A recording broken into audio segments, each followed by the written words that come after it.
Saudaraku, Persib Bandung masih harus mendekam di dasar klasemen grup F APC Champions League atau ACL 2024-2025. Hal tersebut tak terlepas dari kegagalan Persib mengalahkan Lion City Stylords. Duel ini terlaksana di Stadion Sijalak Harupat Bandung pada Kamis 24 Oktober 2024.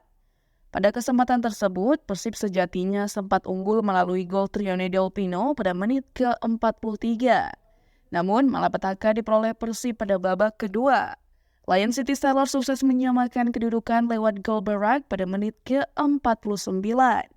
Persib kemudian harus bermain dengan 10 pemain sejak menit ke-51 setelah Dimas Derajat diganjar kartu merah. Beruntung bagi Persib, Lion City Stylords gagal mencetak gol kemenangan hingga pertandingan berakhir. Duel Persib versus Lion City Stylords berakhir imbang 1-1. Tambahan 1 poin belum bisa mengangkat Persib dari dasar klasemen grup F. Persib baru meraih 1 poin dari 3 laga yang telah dilakoni. Peluang Persib untuk selamat dari babak grup sendiri terbilang kecil. Pasalnya, kini hanya tersisa 3 laga saja dan Persib harus melakoni 2 laga tandang di antaranya.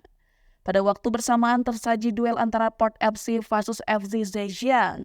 Duel ini terlaksana di Leo Stadium, Thailand. Port FC sukses keluar sebagai pemenang dengan skor 1-0.